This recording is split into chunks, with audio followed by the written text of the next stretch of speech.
Is this the agenda or is this a letter, Brooke? Or Rachel, not Brooke? Those are the matching bricks she needs to sign. Here's Okay. here we go. There's so these are Okay. here. Okay, we'll jump into item number 1 here. It's department topics. It looks like first on the list here is traffic reports by Vern Keeslar. Is Vern here?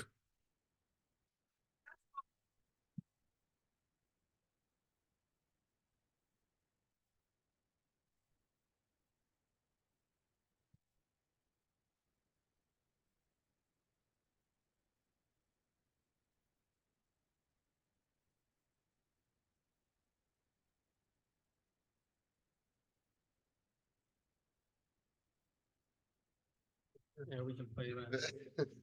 Thanks. Okay, so this is West Center Street. I'm Vern Keeslar with Provo City Engineering. We're gonna kind of show you a little bit of a traffic study that we did on West Center Street. West Center Street, west of Geneva Road, is classified as an arterial in our transportation master plan, and it carries 19,000 trips a day. Is that surprising? It's pretty busy, very busy. So I looked at crash data for the last 3 years on this. We had 6 total crashes that were reported between Geneva Road and Lakeview Parkway, not counting those 2 intersections. There's probably more at the intersection of Geneva Road and Center Street. You can see the different types of distracted driving, drowsy driving, intersection related, motorcycle involved, and then we had a commercial motor vehicle also involved. 5 crashes resulted in no injuries and 1 had a suspected minor injury.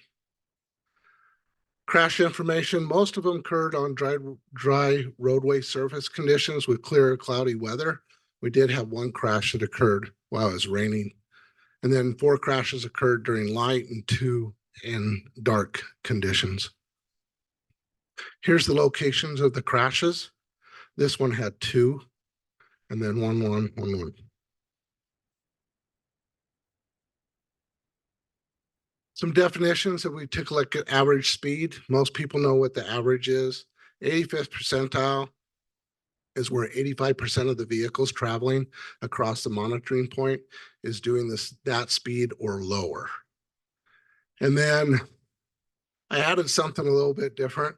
You're the first one I'm showing this to. I added directional distribution. I call it directional split. It's 52% and 48%. It's the percentage going one way and the percentage of vehicles going the other way. I found that a little interesting on Center Street. Maybe you can help me understand that, why it exists this way. So here's where we put our monitoring point.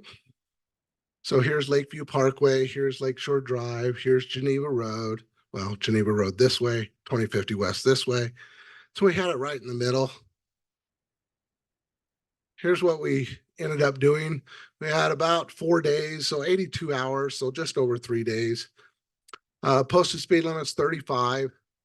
The eastbound average was 38, and the 85th percentile was 41. So going eastbound, they're doing about 6 over on average.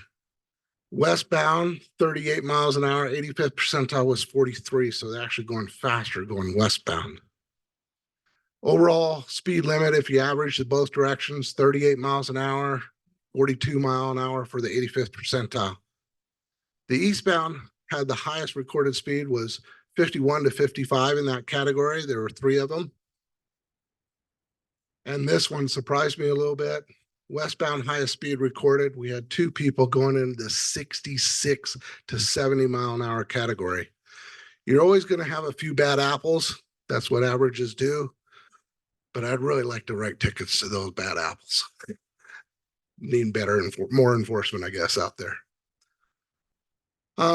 So I looked at the volume results, and eastbound total vehicles were 11,000, which is averages out to about 3240 daily. and then 3,500 going the other direction, going westbound. So overall, every day you have about 6,720 vehicles going past that. During the whole time that we looked at it, which was 82 hours, there were over 22,000 vehicles. So in summary, our total crash report, I think I thought I had one more slide. Let me look at something. Oh yeah, I wanted to point this out. Directional distribution. So 48% was going eastbound and 52% were going westbound. I thought that was interesting that it wasn't closer. I mean, it's close, but it's usually you get either a big differential or something. Hey, do we have another microphone? Yeah, I want your opinion. Hang on. Let's get you speaking to the microphone so that people at home can hear you. So I go into the subdivision that's on the north Uh-huh. and I come out on Geneva Road because it's so hard to get across traffic. On center? Yes, Okay. to get back onto Center Street. Interesting. Yeah. So I'm going west on Center Street and I turn north to go into that subdivision. And then I come out on Geneva Road rather than try and come back out onto Center Street because it's so hard to get across traffic to get onto Center. Okay. Thank you. Appreciate that. So really, what we have in summary, total crashes reported, we talked about that. That's not one, it was 6. Overall average speed, we talked a little bit about that. I'm not sure I updated this one correctly, but let's do this. Let's move on to the possible solutions. I did share a little bit of this information with the Provo Police Department, but I think it would be helpful if we considered installing a westbound driver feedback radar sign. So what that is if you're going down the road and it flashes at you, if you're going over 35 and it tells you what speed you're doing, you think that'd be helpful at all? Really like to see it going westbound instead of eastbound. And the reason why I want westbound is the speed was higher, but also we have infrastructure improvements on the north side of that road where we have sidewalk, curb and gutter in a lot of those locations. We don't have much on the south side of Center Street. So it will protect the sign a little bit better and I get accurate readings for people staying in their lanes. So I'm seriously considering that. Just a little bit of feedback. I heard one yes. Is that something that might be helpful to the neighborhood? Okay. Okay. Thumbs up. Okay. Sounds good. That's it for that speed study. I guess we get to move on to the next one. Rachel, how much time do I got?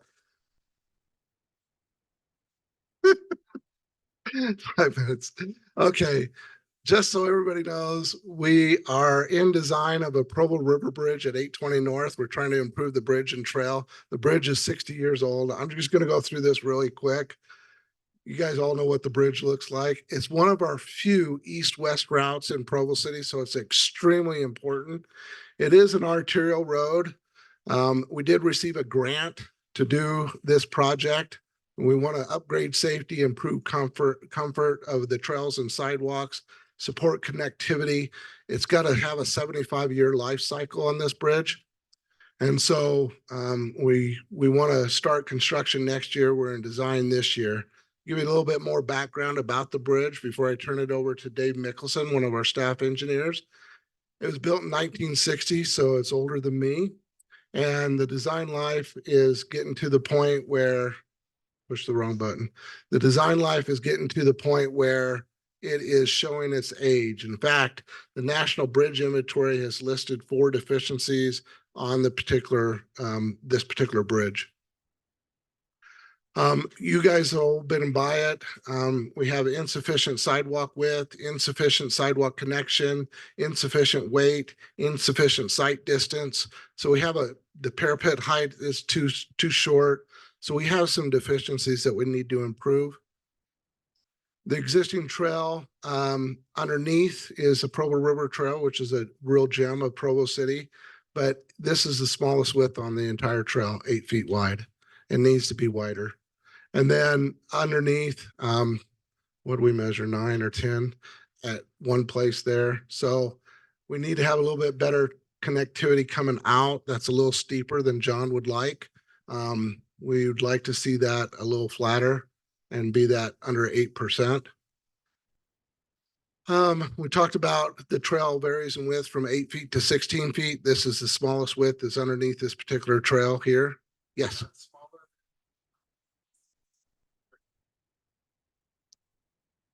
Two roads go under and it's way narrower.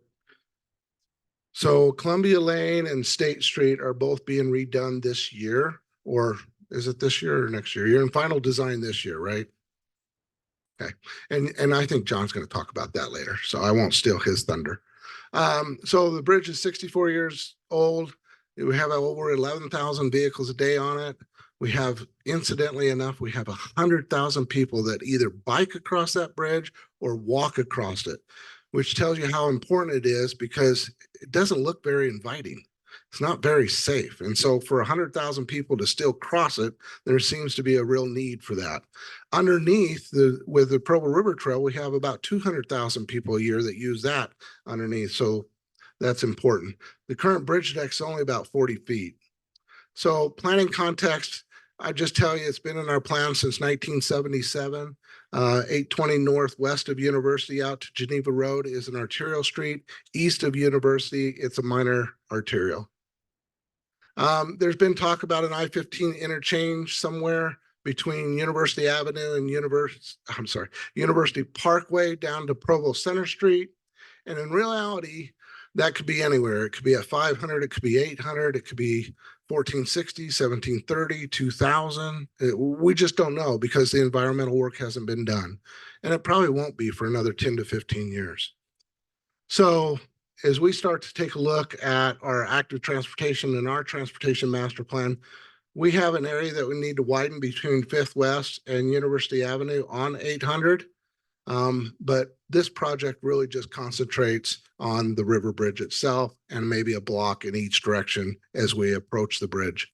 Someday we'd love to have a trail on the south side of 820 North, stretching from 7th East all the way out to Geneva Road. So with that, I'm going to turn it over to Dave Mickelson, our project manager for the design of this bridge. Thanks, Vern. As Vern went over, the bridge is insufficient. So we're looking at widening options. The first option would be looking at a minor arterial. This is from our transportation master plan, these widths that I'm showing. So looking at 50 feet of asphalt, this provides a 3-lane road that would be comfortable for all users. However, in the future, when this is widened, this road, shifting this to kind of a more 4 or 5-lane road, this would become uncomfortable for all modes of transportation. We would reduce bike lanes, sidewalk widths, and travel lanes to accommodate all modes of transportation. If we look at what this road is classified as an arterial cross-section, this is 78 feet of asphalt. This would provide 5 lanes of traffic of 12 feet lanes, 9 feet of bike lane and shoulder, and we'd be able to maintain our sidewalk on both north and south at those appropriate widths. This is most comfortable for everyone, and it provides the most usability, room for error correction, and try to avoid a lot of those potential accidents. However, if we do build something like this, we don't want to leave it, because we'll stripe it just how it is today, 3 lanes. So we don't want to leave it as a sea of asphalt out there. So we're looking at transitional options of doing something semi-permanent for the next 10 to 15 years until this is widened, where we would neck down the road. So it is a 3-lane section, so it doesn't feel super wide. And we'd improve the deck of the bridge, something similar to this, where there could be some landscaping, some benches, some other things. We're looking into the possibility of what we can do. And so that's what we're kind of looking at to make it both inviting to the public in the short term, but usable for us in the future for our modes of transportation. Yes.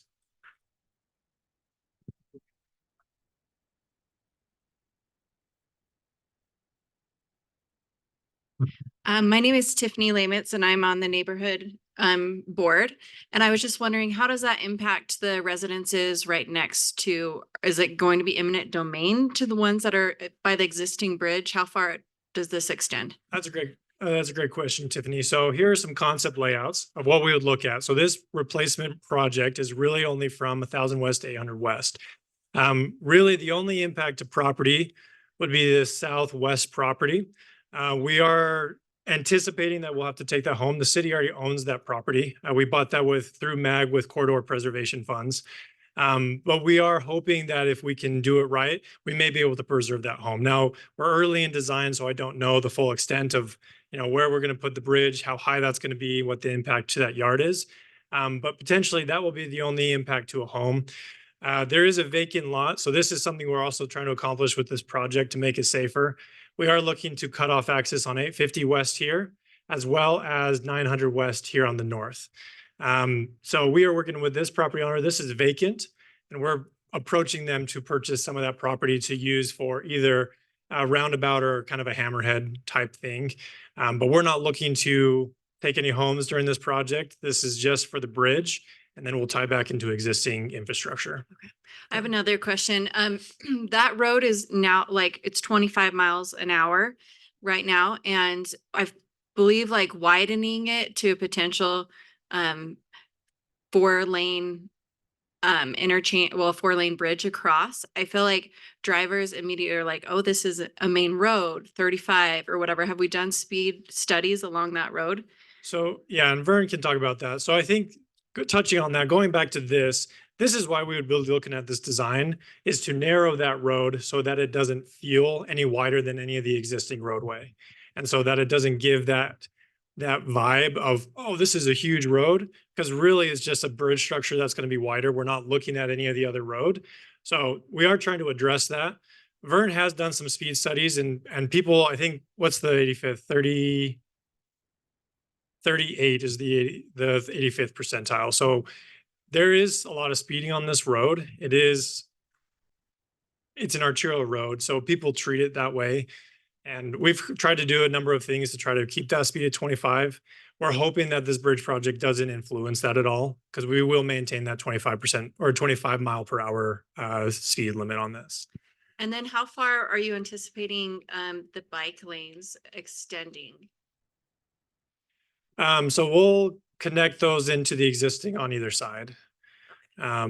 So I believe there's bike lanes existing on either side. So we'll just be connecting into what's existing, whether that's 7 feet or not. I don't believe it is in most spots. In the bridge, it will be wider. So, David, real quick, is it safe to say then the reason the city's proposing a much wider bridge deck than what surrounding roadway is because a bridge life is much longer than typical roadways? correct. And so we're trying to plan for the future, potentially, if this road does turn into an actual arterial 5-lane road. A bridge has that 75-year span. Most roads are designed for 20 to 30 years. Right. And that is absolutely something we're taking into consideration. And our traffic modeling that we've done shows that with or without an interchange, we'll need 5 lanes on this road. At what point that is, we're not sure. It could be 5 years, it could be 30 years. But that's why we're looking at doing this bridge now, so that we are prepared for 75. Technology for travel could be completely different in 60 years. We just don't know.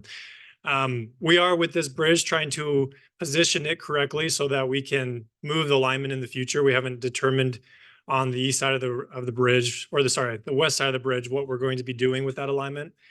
So we're trying to leave that open-ended for that future widening project. Yes.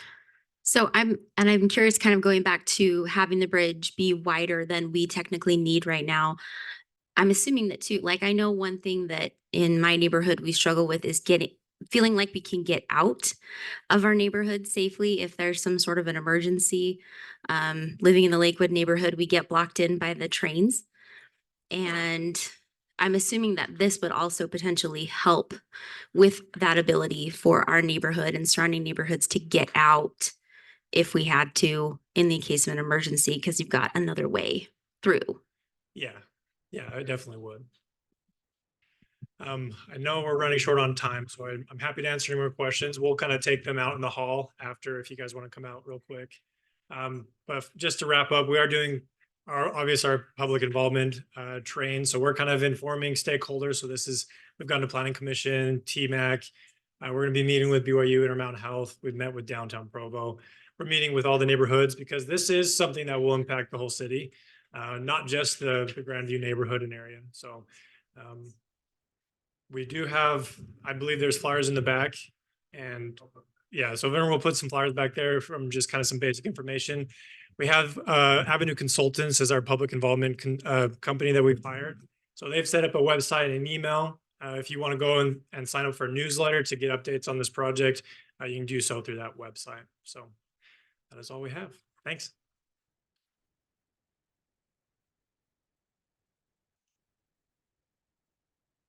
I'm gonna- We're on B, right? All right, you've got Chris is coming to talk to us. Do you need the microphone?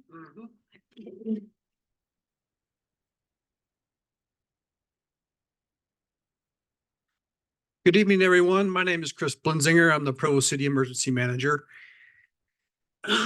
Excuse me. I want to talk to you today about Provo's emergency notification system. How many of you, by raise of hand, have received an Amber Alert? Great.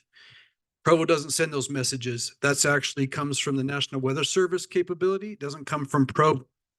Has anyone ever received an emergency message from Provo City? Okay. Do you know if you've registered for the emergency notification system? Okay. Do we send you arbitrary email, text, get you to vote for this, try to sell you something? Wonderful. It's because we don't. This is for emergencies only. So I'm working on getting a QR code that you can scan, and there's a card in the that has a QR code that you can scan and you can register yourself. So when we purchased this system about 10 years ago, we were able to take all of the white and yellow pages and dump that information into our database. How many of you still have cell phones? That's awesome. We still have those. How many of you have, did I say cell phones? I meant home phones, landlines. Okay. So we still have all we put in. Those numbers are still in there. But we would like you to put your address in there, your emergency contact information. And the reason for the address is that when we have an area where there's an emergency, say there's a lost, say there's a traffic problem, you can draw a box on a map, and everybody within that box can receive the notification. So alerts.utahcounty.gov. This is where you sign up for the notification. Some of you may have heard about a sad situation down in Santa Quin over the weekend where a police officer lost his life. There were many residents, I think this microphone's going out, who received an emergency message saying that there was a person out in the public. They hadn't found him. They had lost this individual, a fugitive, and to be careful, shelter in place, lock your doors, check your kids, things like that. And afterwards, after all of the events happened, many, I'm talking dozens to over 100 people contacted the emergency manager in Santa Quin and said, how come I didn't hear? How come I didn't get the message? Well, you have to subscribe to this to receive the message. There's no phone book with all the cell phones with addresses. That's what you have to register. That's the reason for you putting your information in here. We don't misuse. We don't try to sell you anything. We don't try to get you to vote for anything. We want to be able to notify you for protective actions in an emergency. If there's something impacting Provo City as a whole in your neighborhood, this could be something, some kind of emergency that could impact you. We want to be able to notify you to give you protective actions, maybe a shelter location, maybe evacuation route, something like that. I'd like to send a test once a year to all recipients so that we can test our system and you know that you're receiving those messages. That is basically all I have to say about the emergency notification. Is there any questions about that? Yes. I just was trying to get on, like, and it had me download the app and all right. I was trying to get on and it had me download the app, and then when I searched for Provo and the zip code, it wouldn't find it. So just wondering about that. Yes. Go to the website. and that's where you can register. I'm not sure how the app works. This is a countywide program. All the jurisdictions except 1 or 2 in the county, in Utah County, use the Everbridge notification system. And that's why you go onto the website, select what city you're in, what city you're registering for. You can also register for a city where a family member you may be concerned about around the county. You can put that information in there as well with a location or a city or a zip code for notification in that area. That's all I have to say about that. Just let me really quickly talk about what I do. I do a lot of community outreach about how you prepare yourself, how you look at your self-sufficiency. Something that I think is very important that kind of COVID took over, the isolation of things, is to get to know your neighbors. Check on your neighbors, not just in an emergency, but on blue skies. Check on your neighbors, people across the street. Don't drive it. You can drive across town if you want to somebody you might be assigned to check on, but check on the people next to you, across the street from you. That's part about building community, because it takes all of us in an emergency. We never know what's going to happen, but take care of each other. I think that's something that's so important. I believe that's all I have, and Rachel only gave me 2.5 minutes. So any other questions? Thank you. All right, we've got Jon Bunderson is going to give us a parks update.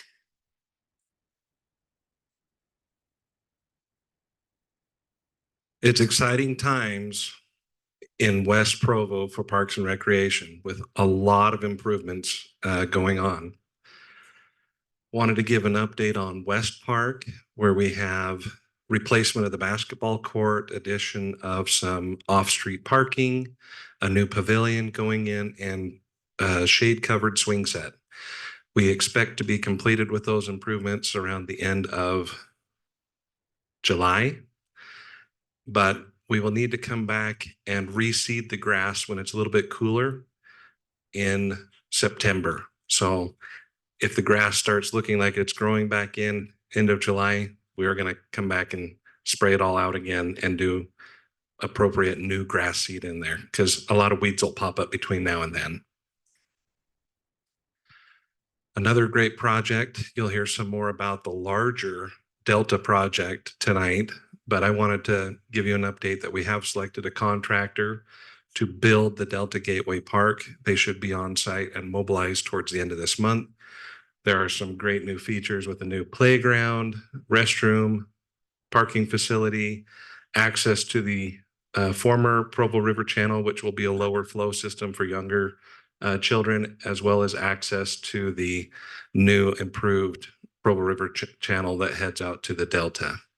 Also connections with trails that goes out to the Delta, connections to the existing Provo River Trail down to the state park, connection out to a natural surface trail to the river's nature area, and a new pedestrian bridge that'll span the Provo River. And these improvements are planned to be completed about this time next year in 25. This date's incorrect. It looks like it's pushed back a year, but this is a project from Utah County for their section of the Provo River Trail that goes from Lakeshore Drive down to the state park. And they are improving that surface over the next year. So that's great to see those improvements also happening from the county side. And then for Fort Utah Park, we are in the planning process to make improvements again at Fort Utah Park. The show improvements on the ball fields has been a really great success, and we need to improve the off-street parking lot. And we have tonight 4 concepts for that we'd like your review of.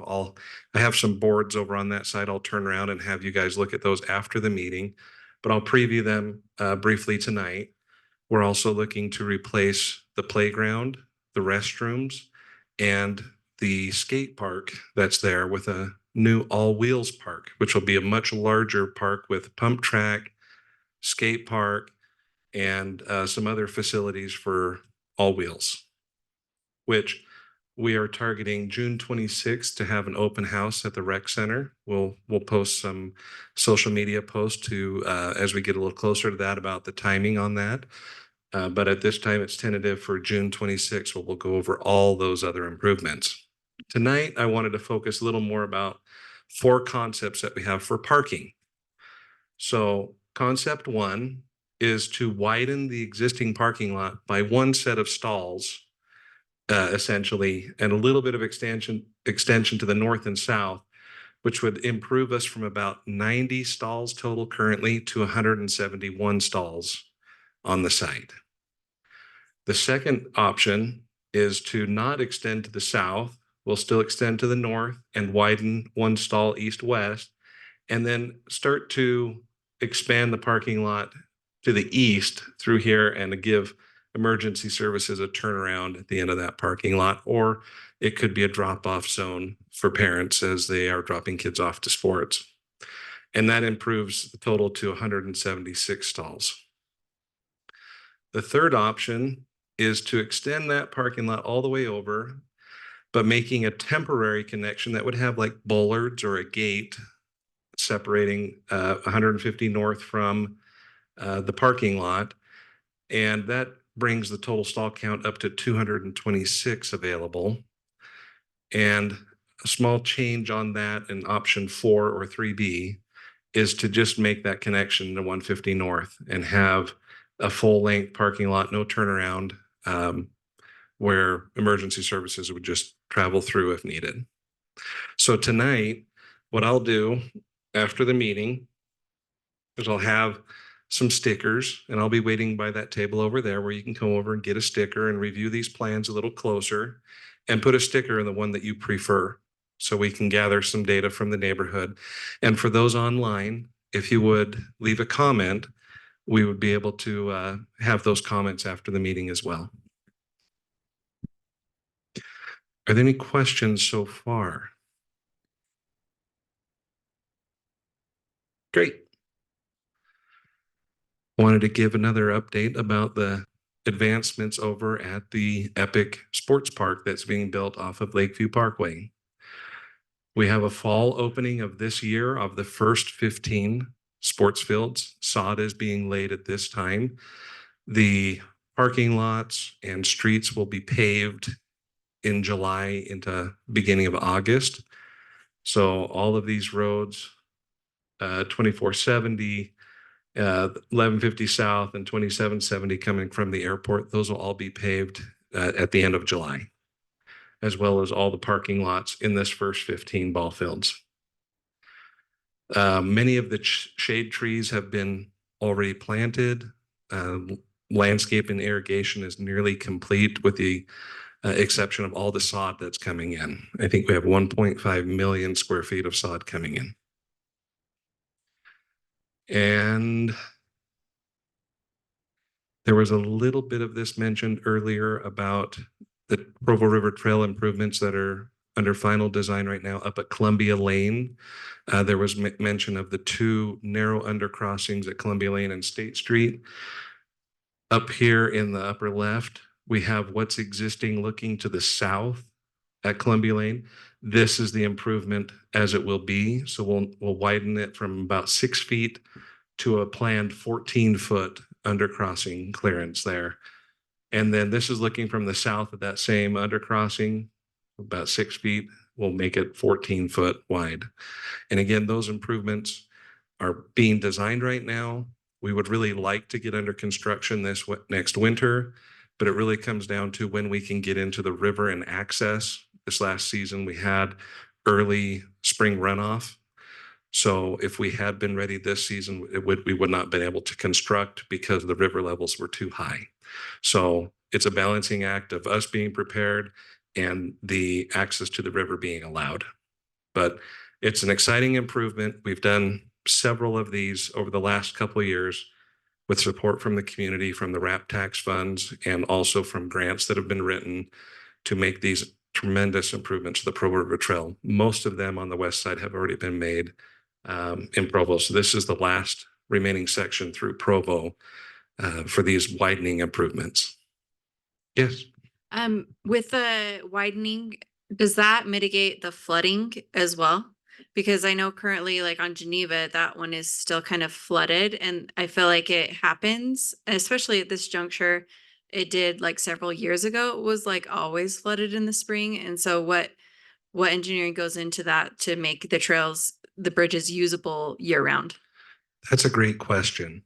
And I'm going to have to recall from some of my colleagues what had happened at Geneva was that was a UDOT road and UDOT undercrossing, and the bridge was placed a little bit lower than design.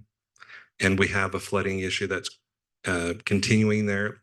Up to 2 years ago, when we did the Union Pacific undercrossing improvements, we had a waterproofing team come into Geneva, do a lot of sealing along there. What they did not seal was the sump pump box. Our team has found some of that, so we still need to make some improvements to seal the sump pump box there at Geneva. But the other trail undercrossings, we've been very effective in having that waterproofed around the structure. There's actual waterproofing materials surrounding the concrete structures. And then after construction, we've had a very good test this last 2 years with the high river flows for the other structures being very well and waterproofed from 820 North to 2230 North, the Union Pacific undercrossing, front runner undercrossings. But Geneva Road, we're still working out how to waterproof that sump box without having to tear through other waterproofing efforts that's been made there. But I think we'll get it this next season. And how much wider will this crossing be than what's existing? I think the existing is 6 feet, and we will build these are designed to be 14 feet wide at both these undercrossings. Some of the other ones are only 10 feet or 12 feet wide because that's the maximum allowed for the river width. So we can't encroach on the river.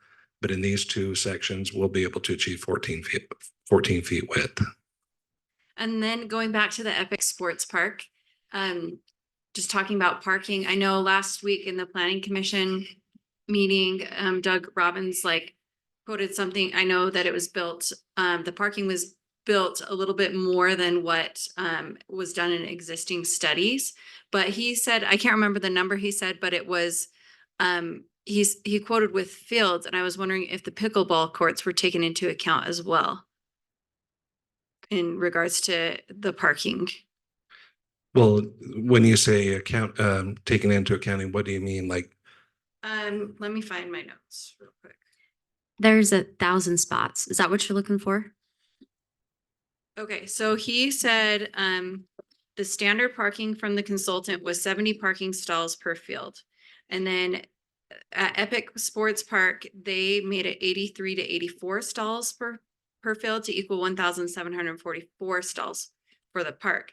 But that's saying stalls per field, but not court. So I'm wondering what are the numbers for the pickleball courts? Do they just count the fields in planning the parking spaces? yeah, typically you wouldn't be hosting regional events at both facilities at the same time. So the parking for pickleball would be available for the field use, field programming, or vice versa. The field parking lot adjacent would be available for the pickleball tournaments that would be hosted. In the meeting, he said, we anticipate managing multiple events at the same time. So That's pickleball true. and soccer. But not necessarily full scale of the whole facility at the same time. So how many parking stalls needed for a soccer tournament? Well, he said that there was 83 to 84 stalls per field. That's our design, but how many is needed? Oh, well, one resident shared. So that's like 2 per participant, I think. And then let me look and see. One resident messaged me her concerns about it. She said she visited a sports park in St. George where it was, she said that This little adding valley? the soccer fields and pickleball courts together, it's only equivalent to 26 parking spaces per field and court. The same ratio. So where she went was the Sullivan Virgin River Soccer Park, and it was like parking all into the neighborhoods. So That's Washington City. The Sullivan Soccer Fields is Yeah, in yeah, Washington City. yeah. But I mean, like even in Provo, if you go to any sporting events, like they overflow into the neighborhoods and on the roads. Which sporting events are you talking about? Well, I know when we go to Lakeview Park and Okay. then go to the rec soccer fields there, when I go to Fort Utah Park, which we're planning to improve. When we go to Sunset View for soccer, it's all like the parking is along the roads. Okay. So, and I don't know the counts of those parking facilities, but I do know this exceeds what those have. So I was at soccer tournament with my children over the weekend. There were 2 fields occupied with 4 teams, all the parents, and there was 45 vehicles per field. So just by comparison, that's club soccer usage of that facility. The rack, which is a comparable size facility up in Salt Lake, has 74 stalls per field. So we are over the 80 vehicles per field. And they've been in operation about, is it 10 years? About 10 years. And they don't have vehicle parking out on the road at that facility. So we're very anticipatory that we have met that need of parking on this facility. And the first 15 fields will have over 1,315 stalls, regular stalls, and then 18 ADA stalls in this first northern phase. Okay, I think that is very promising. I think there was a little bit confusion about like when, or I guess is it still voting for the council, or is the council voting on what to do with that segment that's zoned for open space that they want to turn into the commercial property in that triangle adjacent? I think that's an agenda item later tonight, yes. Oh, okay. Okay, perfect, thanks.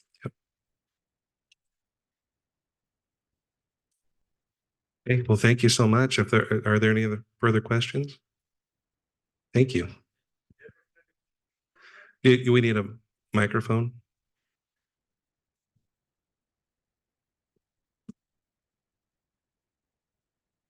Are you ever gonna update Footprinter? Yes. There'll be some minor improvements in the next couple of years, but the full park is not under redevelopment at this time. So it's not in the 5-year horizon, but there's likely a lighting replacement in the next 2 to 3 years. The park, not the baseball. The actual park. All the city-owned property next to it. Okay. Yes, there's nothing in the next 5 years planned for the park. And nothing in the last 40 either. Well, we have a lot of other demands for use right now, but it is something that will be done when funds are available.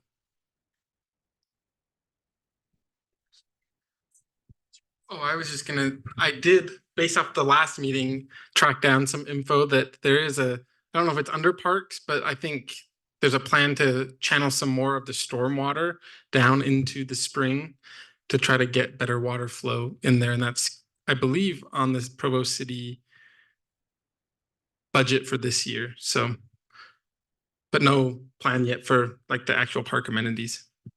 Is there, Terry might know, is there a way to work with the new middle school to turn it into some sort of like a learning center, since the middle school is literally right there for like science or something, where we can take funds from this, the school and the city at some point to turn, like I said, just, it seems like such a good opportunity to get those kids out just right there by the school. Is that something that's even a possibility to do something like that ever?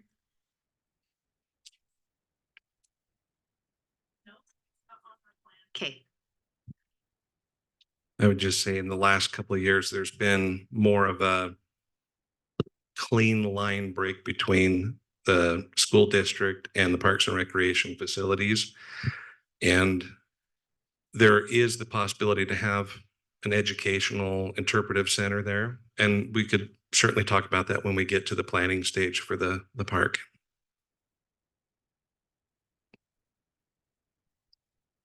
Any other comments? Thank you so much for your time. All right, we have Jon Jensen. He's going to come and present on the zone map amendment. And then that's when we need to vote on, right, Rachel? Right. Okay, so before we start, just kind of, just remind everyone to please be respectful. Developers are not required to attend neighborhood district meetings. So thank you, John, for coming. We appreciate it. And I've told John that this is your time to ask questions and his time to listen because you're the experts in your neighborhoods. Some questions to consider. What are the benefits to the neighborhood and city of his project? What are potential downsides and impacts? And why is this zone change or general plan change better than what currently exists? A question we get asked all the time is, can neighborhoods ask for development agreements? The answer is no. And Provo City staff also cannot ask for development agreements, but you can ask how the developer will address concerns or make guarantees, and they might offer a development agreement.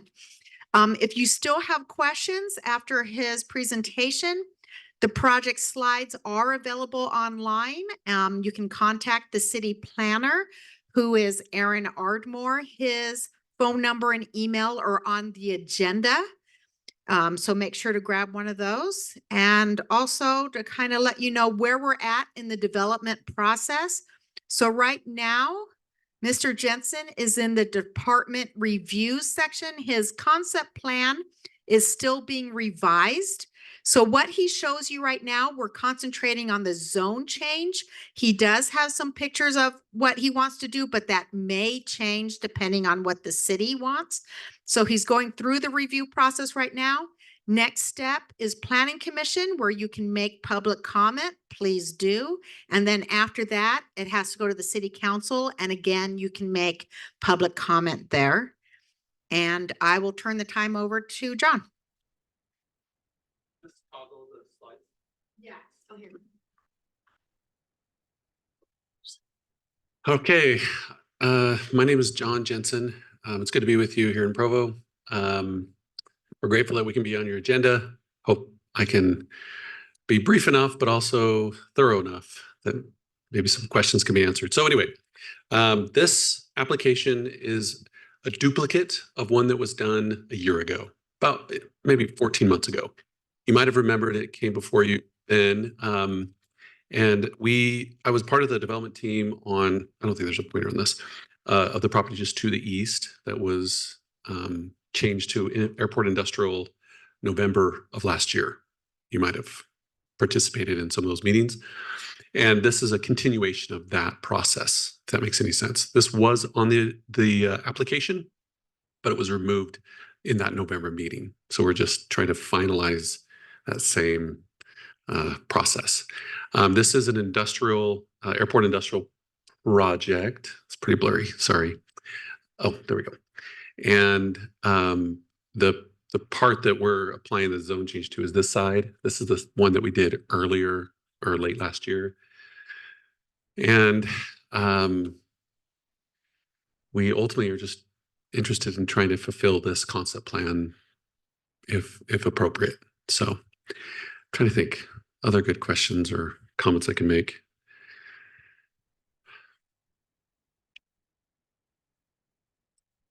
Go for it.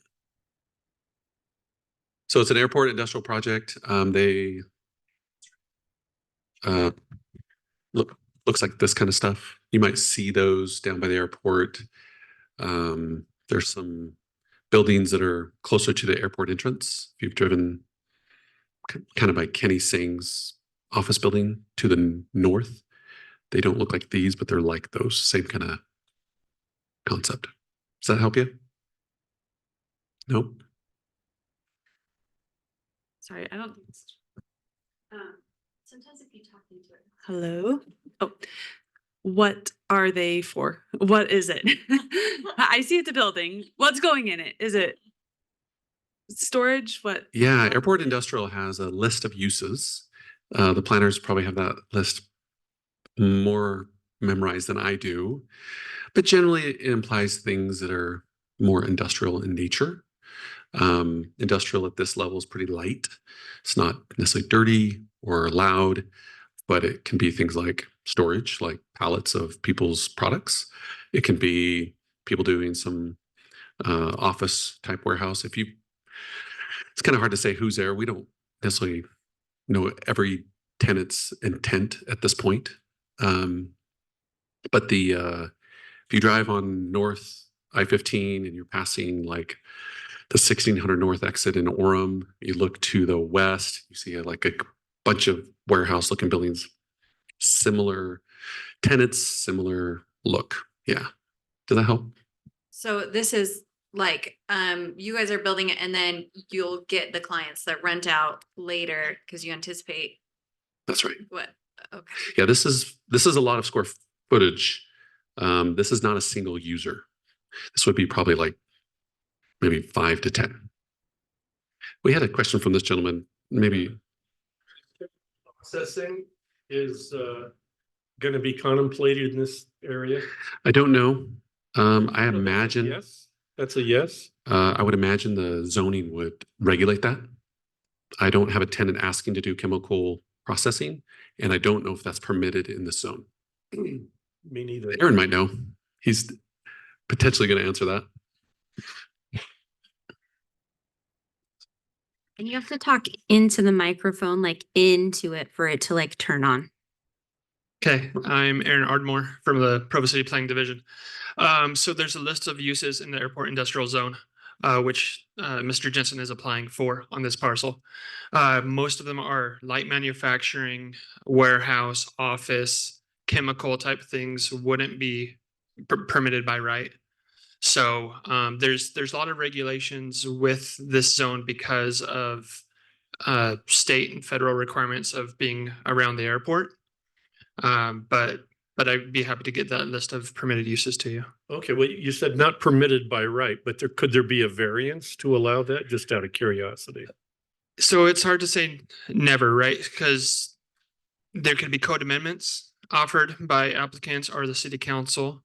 But at this time, that wouldn't be a permitted use, if that answers the question. Okay. I know that when I lived in California, we had a glue factory that I always wondered why my kids had one cold after another.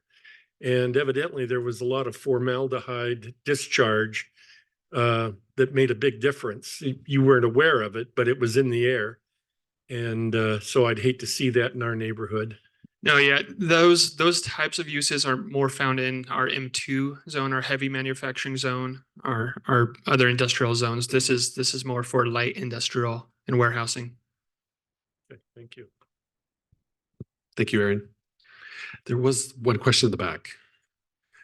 So are 2 of them facilities already built? So 2 of the facilities are already built? If you drive out there right now, it's all farm still today. So Yep. what are the 2 things that you can see going west? They look like Hotel California, just large spacious buildings. I don't know. There's Duncan Aviation west of us.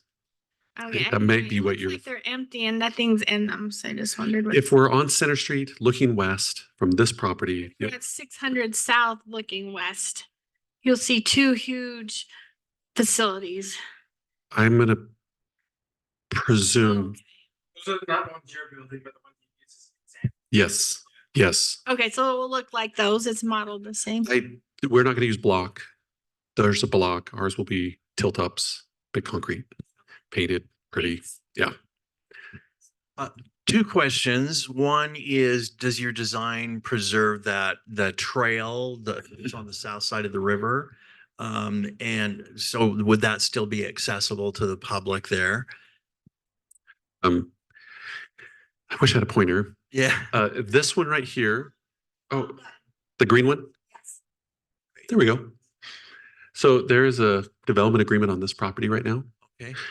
And there's a trail that goes right here. Right. And I presume the city's going to want the same thing to keep going. Great. Yeah. Love it. Second thing is, there are a lot of these facilities similar to this that have been built recently, especially in Springville. There's those ones near the airport. McCord's are proposing to build some. I presume you feel like you can fill them and they won't just be sitting there empty. If I did something, sorry. Yeah, that's a great question. Obviously, we are risk adverse. We're not necessarily excited to take a risk we don't think we can handle. Thankfully, Utah is a wonderfully business-friendly state. Provo is an attractive city. Combined, we have quite a bit of confidence. Yeah. It seems like an appropriate development to me for that area because of the airport. There's only so much you can do there. And this seems to me to be very appropriate. And especially if you're maintaining that trail on the south side of the river, I think that would be a good use of the land. To go take me to the previous slide. I'm trying to So it's, where the heck is the river? so it's on the north. And this one, it's right here. Well, that's the old river, right? We have a new river now, Where's the old? right here. So that This one is a little bit easier to see. That right there is the river. This is on the north side of Center Street. Okay, so where's Center Street here? Right here. It says center, but it's kind of hard to read.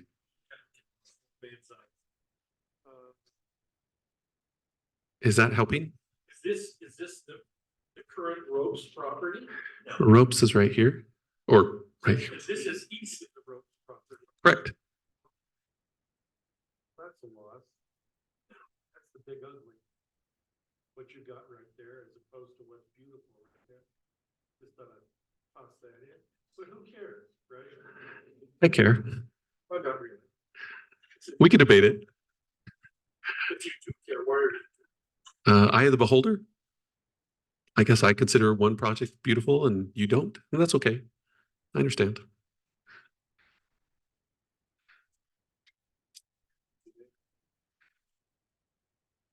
So I talked with the mayor about this 2 or 3 years ago, and I told her there are dozens of cities across America that are spending millions of dollars to put a waterway in their cities because waterways are so valuable. Like you think of San Antonio with the what's it called? The Riverwalk. And there's one in Oklahoma. They're just countless where they will build these waterways. And here we have one of the most beautiful waterways in the country, and we're going to put, like you said, something that is not very pretty. At least back there where there's that small building at the very top. Yeah, that one there. Can't you think of something that would be better there that could still make you enough money? Like, let's say it's a wedding center or a bed and breakfast or a restaurant or something that would be conducive to the river and all of that. It just doesn't make sense that we're going to destroy a beautiful area and just build a whole bunch of warehouses without any thought of what should be put along a river. And it is very beautiful. If you come and look out my window every morning, you can see Timp, and it is so beautiful right now, like you said.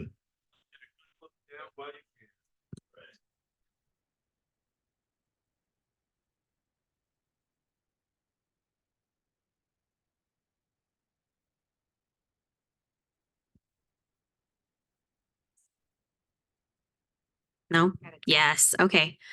Do you know, as far as that goes, I'm curious with the zoning that it is right now with the airport and the restrictions that we have. Is anything like that even really a possibility? So the council kind of made the first step in the last year on this by changing the general plan of those two parcels against the river from residential to airport related industrial. So that kind of set the groundwork for these zone changes to come in after. So this is what the city is expecting to go there. I think the developer on the project to the east did a good job of kind of protecting access to the river, making it still an amenity with different benches and different programming there, which is probably the most we can expect to get out of an airport industrial zone like this, kind of buffer the buildings from the river. But yes, to answer the question, I think the airport industrial type zone is what is anticipated here. So that decision has already been made. It is airport industrial zone. No, so approved. that's why Mr. Jensen's here tonight, Oh, because he's requesting the zone zone change, right. right? So the zone typically wants to match what the general plan is asking for. The general plan is a visionary document from the city council, from the administration, and the zone typically should have been aligned with that plan. gotcha. So the city council has kind of said that this is what they're okay with going, with it being zoned for. Right. Very visionary. They're putting in a bunch of concrete buildings right around the river there, but that's just my point of view. Well, you have to look on the bright side. Where in San Antonio, they're spending millions on the Riverwalk. Provo gets to save all that money by just putting in concrete. Right. Make sure to speak into the microphone so it's recorded on Zoom because the city council members will watch this on Zoom later. So I, make sure I you're think in it's line. really important to note that in this very property, there were proposals to put in subdivisions and to put in make it a residential area. And there was huge pushback from the airport because of the airport protection zone that's right there. And as I understand it, the airport was indicating that because of the increased traffic at the airport and so forth, there would have to be all kinds of special accommodations in the homes, different windows and so on and so forth, because of the issues of breaking glass from airplanes, all that kind of stuff. And so my recollection, my understanding is it really came to the point that you can't put homes in that area because of the airport. And so the question then is, well, what can you do with that ground? You have farmers there that don't want to farm anymore and they want to sell their land and they have the right to do that. And so we're kind of in this position of how can we do something there that is not going to be really gross, but will be permitted because of the proximity of the airport. And my understanding is that's how it's kind of evolved to something like this, which is a light industrial. We're not talking about the huge kind of complex like at Duncan Aviation. We're talking about something that's more attractive. Granted, it's not an open field, but we live in the fastest growing county in the entire nation. It's coming, folks, and the best we can do is to get something that's more conducive to what we would hope for in the midst of the reality of the growth that is here. That's my view. And you probably want this. I think this goes back to what Ben is saying is like, is this the best we can do? Or can we make it part this and part restaurants and part Airbnbs, something that's like, hey, you still want to go there. You still want to walk along there and be there. And it builds a community or is something fun to do, not just buildings. And just because it's already zoned or wants to be zoned this, can it be zoned something else? I'm curious about, I know north of the river, there's designated like green space. And so is that green space donated by the farmers and they're like, you can have this land, but it can, or how did they get to be that green space zoning? I don't know.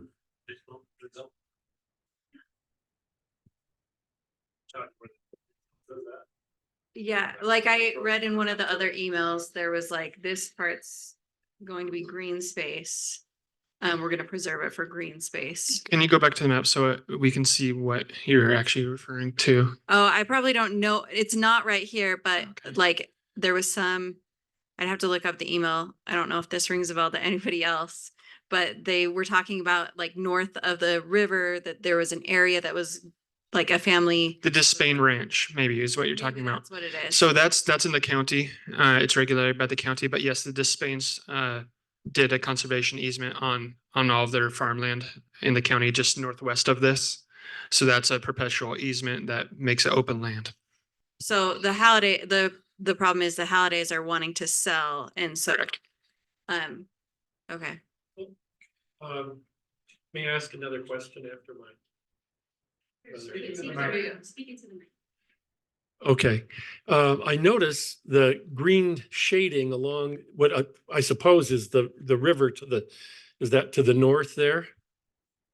And the hatching, yes, sir, the hatching there, what does that hatching indicate? I think The I think the hatching is our attempt to say this is probably the channel. Right? We're not saying we surveyed the channel. okay, But there's a right. I'm channel. just trying to Yeah. figure out, and I noticed the green in the to the south of that is where the current trail goes. Is that correct? In here? Yeah. Correct. We don't own that, so we didn't hatch anything we don't own. Like we didn't put any color on stuff we don't own. Or Okay, well, I develop. noticed you have green along there. How does the green interface with the trail? Yeah, at this concept level, that detail probably doesn't exist. But the short answer is the green implies not asphalt, not buildings. Doesn't mean it will be green. It could be rocks, right? It could be whatever's appropriate, but it's probably going to be some landscaping. And is the dotted line where the current trail goes through there? Or am I do not up in the night believe, on that? I don't believe this dotted line is representing anything other than maybe the edge of the river, but I don't know. Okay.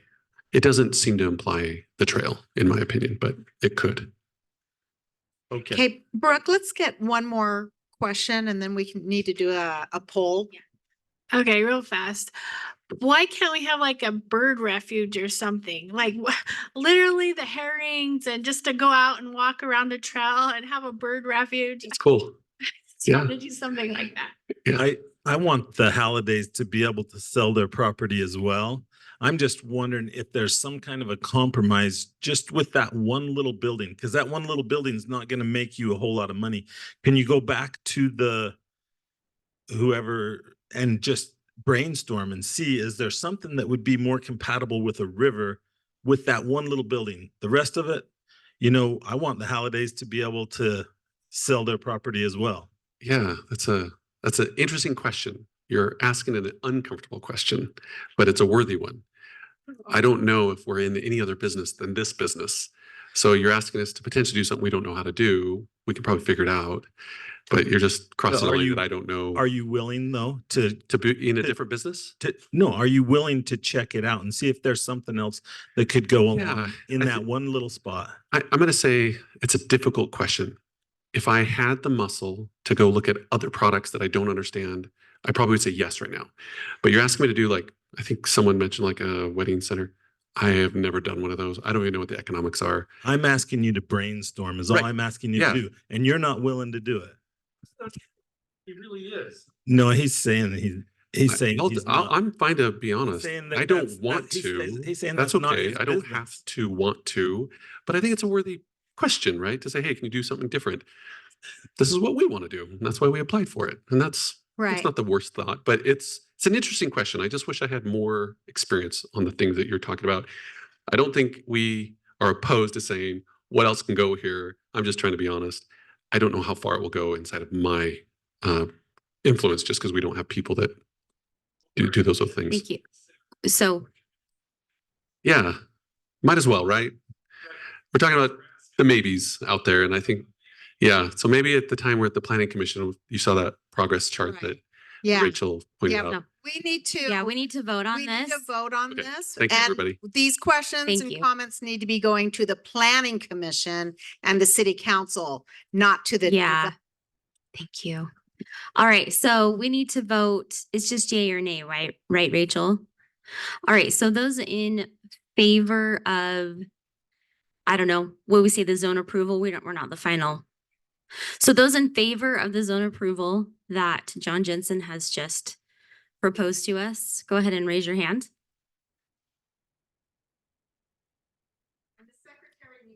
Oh, yeah, you want to count? 6, 7, 8, 9. Okay. 9. And then those that do not approve, sit nay, the nay votes. Rachel, are you raising your hand? Okay, 2. 7, 8. No's. Okay, 1, 2, 3, 7, 8. Yes. And, 9. and Rachel, maybe just to clarify, this is for the zone change itself. We're not necessarily Right, this is saying we're in just favor for of the zone project. change. This is a concept level that John has presented. Right. Of a potential project, but the zone change itself. From residential to the airport industrial. That's all we're talking about. Correct. Okay, so 9 to 9. Right? Yep. Okay. All right. Thanks so much. Oh, sorry, that was loud. Sorry. Thanks so much, John, for coming. All right, we're gonna go ahead and hear from. So this is Mary The- Barnes. Okay. So the next one is actually coming from Development Services, and let me show you where we're at in the development process.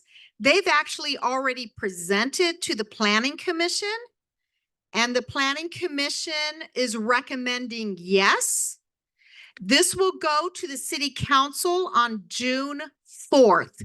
So put that on your calendars. City Council, their meeting starts at 5:30, June 4th. If you want to make public comment on this next one, which is the Regional Sports Park Commercial Rezone.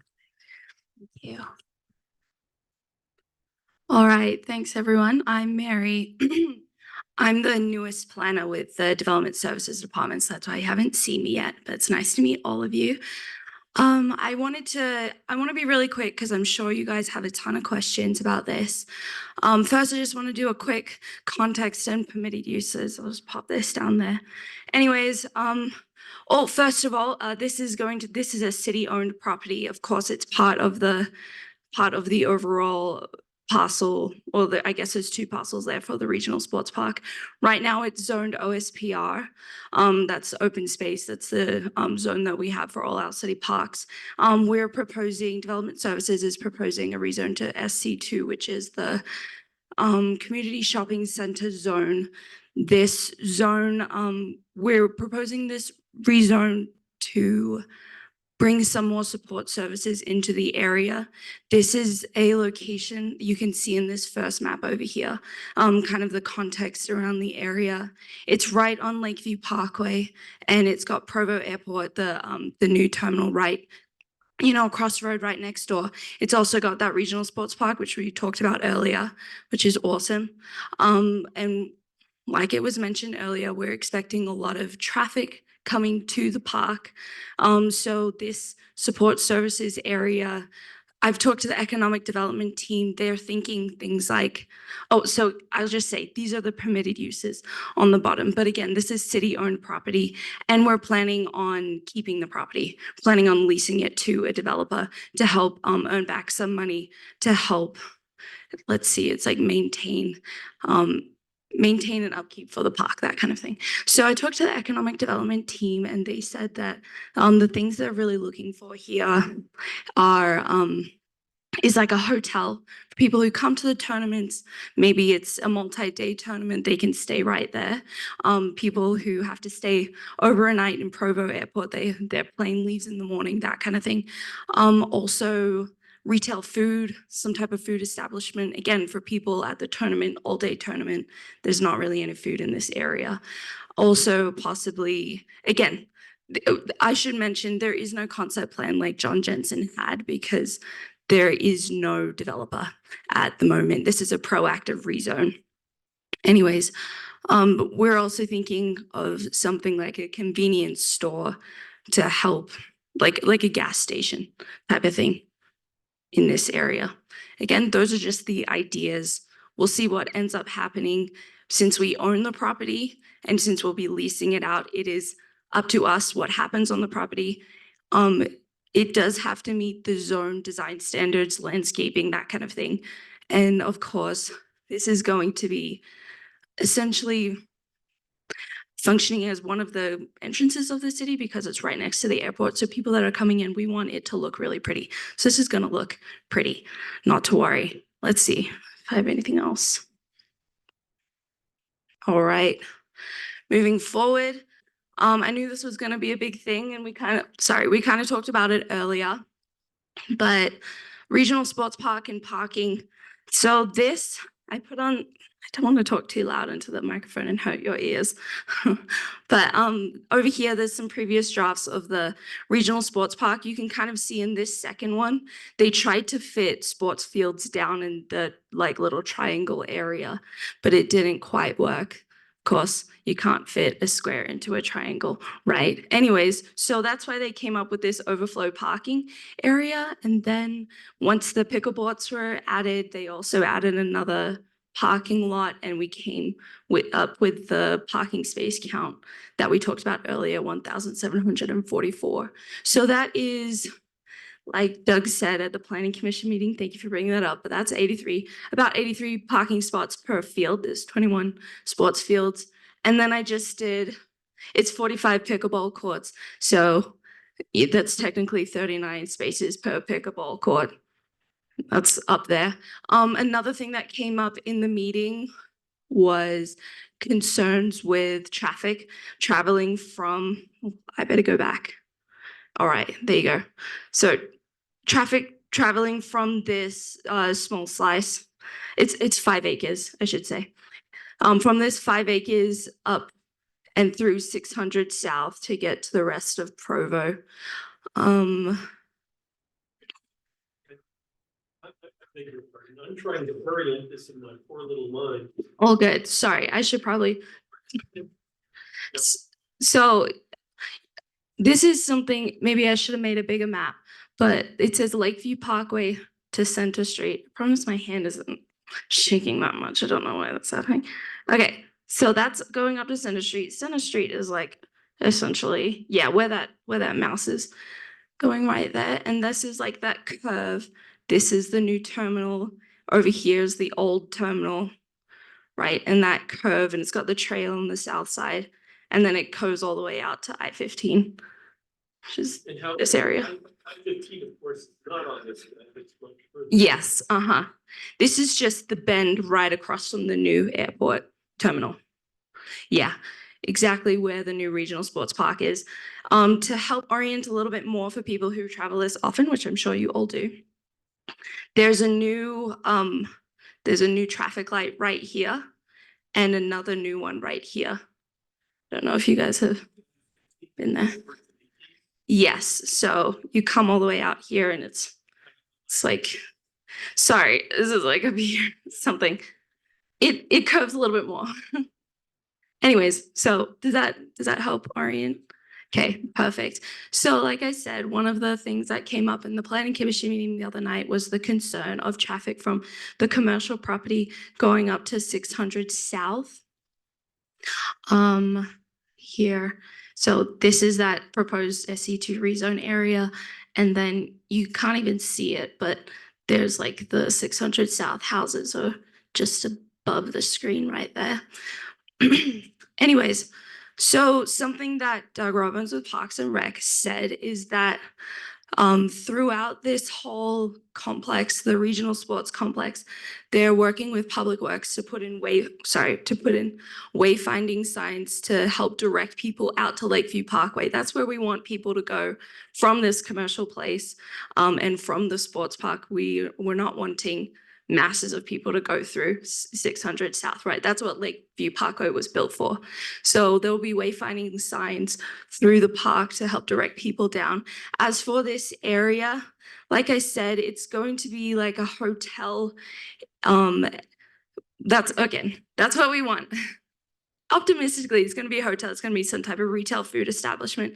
So it's more likely that people who are coming from elsewhere to go to this regional tournament or from elsewhere to go to Chili's or I just pulled that out of nowhere. I don't actually know who's going to be there, but who's coming from anywhere to come here, it's more likely that they'll use the lights here or here to get back onto Lakeview and get back to I-15 or, go up Lakeview past Center Street to get back to the northern Provo neighborhoods, that kind of thing. So hopefully that preempts questions. what I'm saying is we don't anticipate there to be a ton of traffic from this triangle going through 600 South. It could be traffic from your own residents in the neighborhood. I'm sure there will be increased traffic just by virtue of the park existing now, but we don't expect that to be increased traffic from whatever's going to go on here. We expect people to use Lakeview Parkway. All right. Moving on. So I just put some of the reasons for the proposed amendment here. I've pretty much talked about all of them. Support services, we want to lease the land. Economic developments, Parks and Rec, and the Airport Division are all in favor of this zone map amendment. What else? And I should mention, it's meeting general plan goals as well for economic development. And we are recommending approval. And like Rachel mentioned, the Planning Commission already recommended approval on May 8th, and we're planning on it appearing before City Council on June 4th. It hasn't quite gone on their agenda yet, though, but that's the plan. Yes.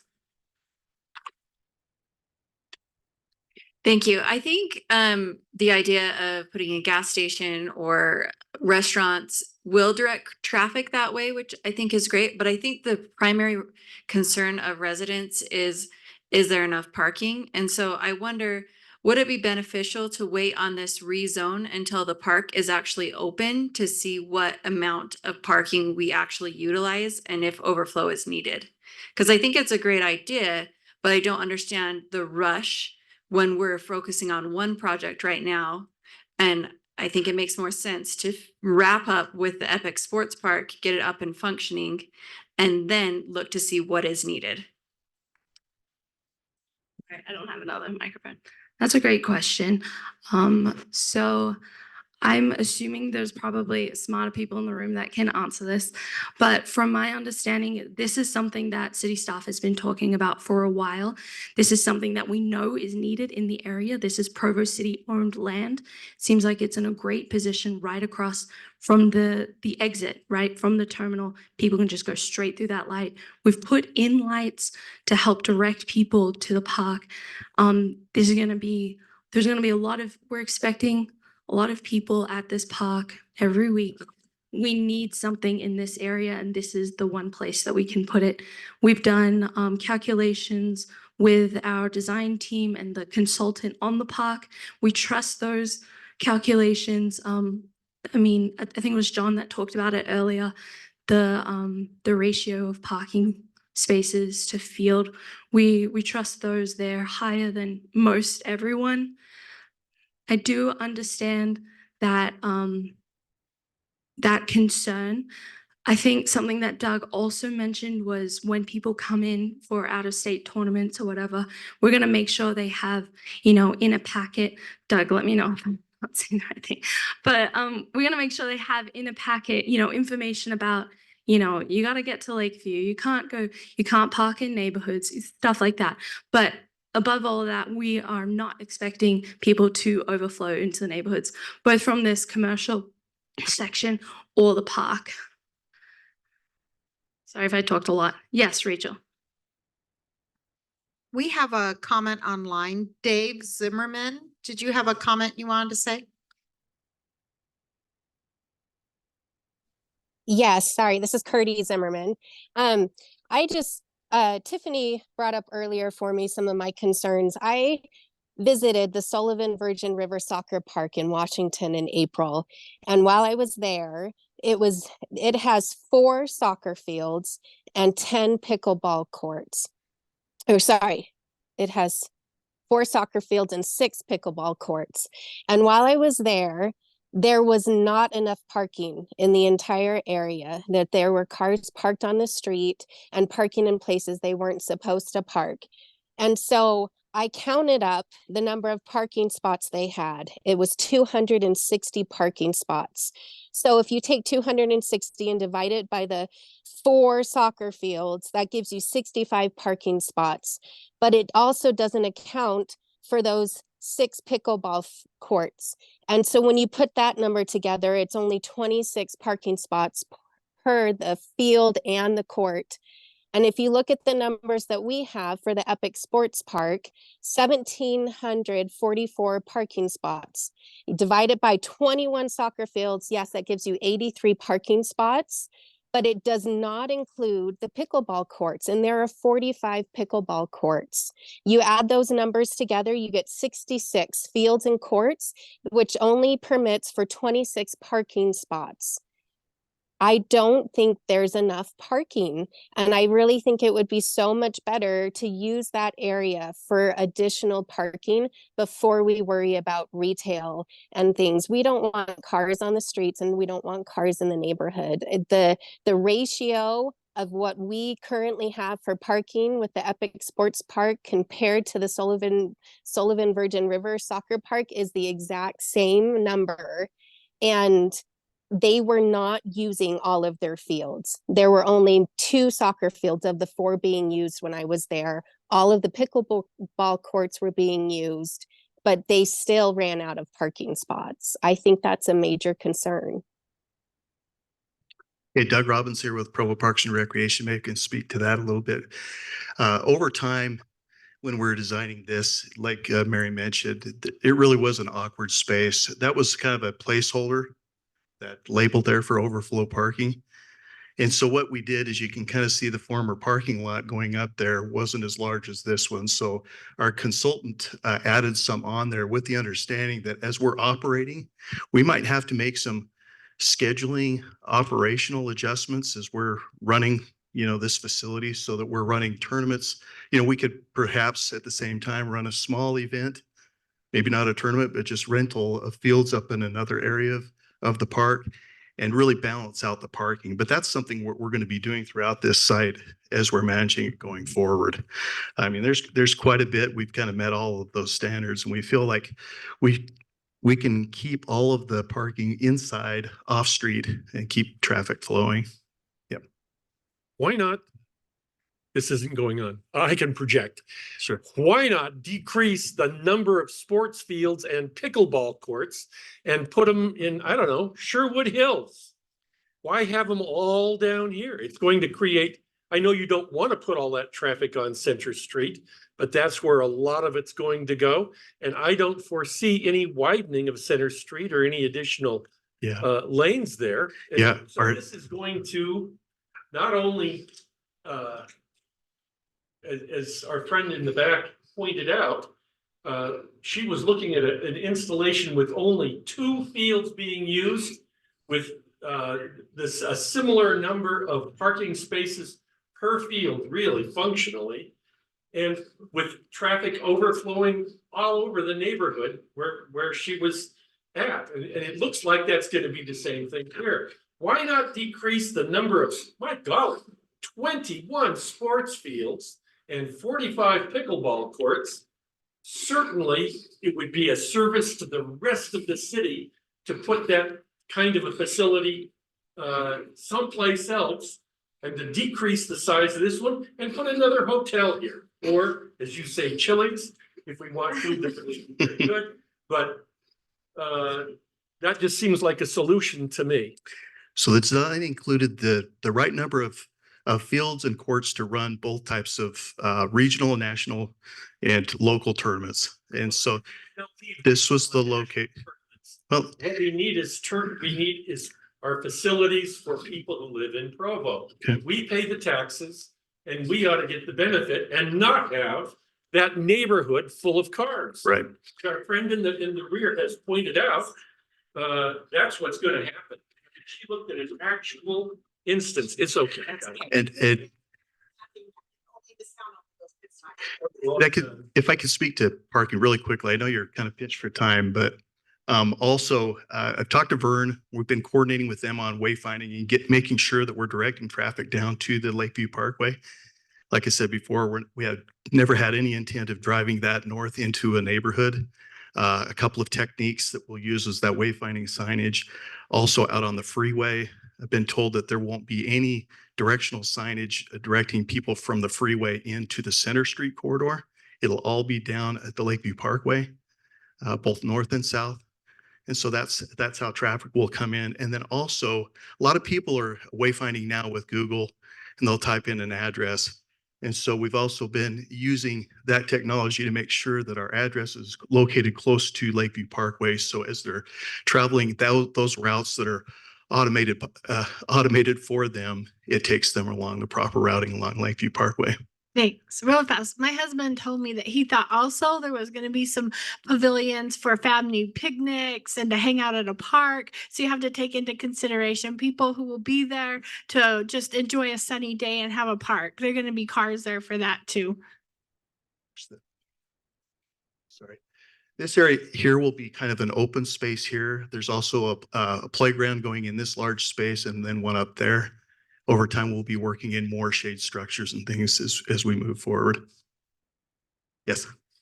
I understand the economic appeal of an epic sports park, and I understand that and why the city council is excited about that in terms of economics in some ways. I get it. As a resident of West Provo, and I wasn't here for the traffic study, even I really wanted to be, but I would like to hear the results later. I just know from my experience every day living by Center Street, you can try and put signs up anywhere, but nowadays, most people, and it's going to be more and more so, use the electronic way of telling them which way to go, which way is faster. So when people have responded to my concerns about Center Street being busier and busier with, we're using signs to direct people to the airport using Lakeview Park, I'm like, yeah, right. Nobody looks at those unless you are totally technology deficient. Sorry.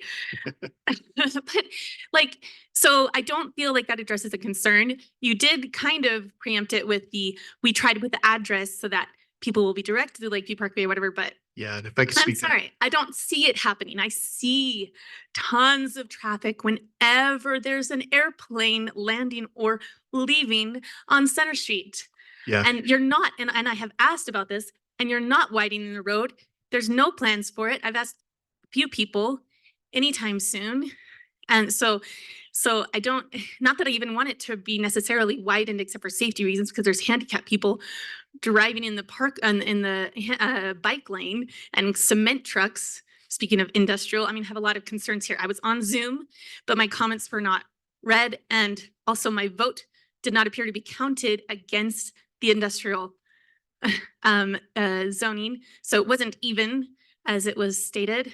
There were two of us, at least two of us against that did not seem to be counted.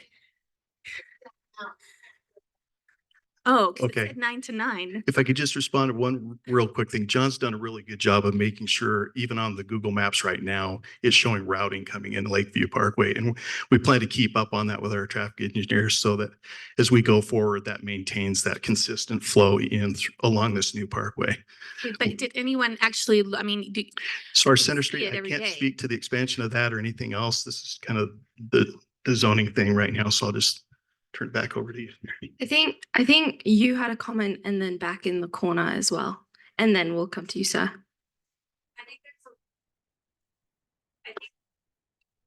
There we go. I think there is a lot of great reasons that you put forth to rezone it, but my question wasn't really answered. Why do it now? Why not wait 1 year until we've actually functioned the park and done some of those Right. And I those would think that there's really no rush.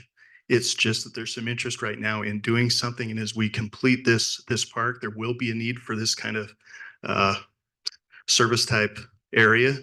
I can also tell you that this was always never part of the plan of the park. It was always kind of set aside for that label that was on there was kind of a placeholder, but we were always focused, and all the maps, all the master plans from that point on really just showed everything from that line going north, because that's what we plan to do here. So it's really not a new idea. It's always been planned. It's just now that it's coming for you for your review. Does the city have any other instance like this where we're the landowner and we lease to commercial development like this? I should preface this by saying that I started working here in January, so I'm not actually sure, but I do know that, I do know that we have proactively rezoned in the past. We did that with the old city center parking lot. We rezoned it from public facilities to DT1 in preparation for a developer coming in at some point, right? So that's the same kind of thing we're doing here. I think Aaron left, so. Aren't we saying that we will hold on to the property though? The city? will Yes, hold on to the here, property? yes, we are holding on to the property. Just seems like it's an interesting business adventure for the city that I'm not aware of cities getting involved in. And I'm not saying it's right or wrong. I don't know. It seems like an interesting concept for a city to be involved with that type of a business adventure, I suppose. Yeah. I think, yeah, Wasn't it? I thought that was a city development. this, Can I give another suggestion? I know currently they have the bus parking at the north end of the park. So the overflow bus parking will be at the north. Why don't they move that to the south so that the buses will actually get onto Lakeview Parkway? I'm afraid that they aren't going to want to go down through the park to get onto Lakeview Parkway. here, let me, That's going to be the kind of the sod area in the maintenance yard up to the north. So there will be, areas depending on the activities that we're running and the tournaments that we're running for parking throughout the whole thing. We didn't want to consolidate any parking in one area so that you have to walk forever to get to your fields. That's why you see this awesome distribution of parking that runs up the spine and is as close to these playing fields as possible. This is one of the best parking layouts I've ever seen. It really is great. If you've ever traveled to these other places, I can't speak to what you saw in St. George, but that's probably an anomaly, and we would operate accordingly here. Yep. all good. Oh, I'm not sure what I'm doing for time either. I think you were next though. Well, I guess the interesting thing about government is there are never any consequences on the government end. Let's say that Curdy's neighborhood fills up with cars on a regular basis as a result of this development. Would the city consider taking out some of the fields at that point and turning them into parking? And I doubt if the city would, but that would be nice, as opposed to having that Curdy's neighborhood full of people parking there every Saturday, let us say, which I fully expect. I think the point is that that's not supposed to happen and we don't want that to happen. We haven't planned for that to happen. We don't think it will happen based on the consultant and the design calculations, parking calculations, that kind of thing. We've done our research. We paid a consultant tons of money to do their research as well. We're confident in this plan. I'm sure if something was absolutely insanity, then we'd, maybe revisit it. We'd always follow what the city council is wanting to do. But this is the plan that we've decided with the information and the knowledge that we have and the money that we put into this plan. I appreciate your word, insanity. Thank you. As I'm thinking through this, people the park's there and people are going to come and use it. And if they're sitting there and watching a soccer game or whatever and thinking, we need to get some gas in the car, or is there someplace we can go get some drinks or something? Where's the only place around there to go? They're going to head to Center Street. They're going to go to the 7-Eleven, the Subway across the street. And that's where traffic's going to go through the neighborhood. If you have something at the south end of this park, that's where everyone's going to go. It'll keep people away from heading up to try and get to 7-Eleven or to Subway or someplace like that. That's a great point. And I also wanted to just say that to the east of this, is that east? No, it's the west, sorry. To the west of this, that's the BYU, right, farmland property.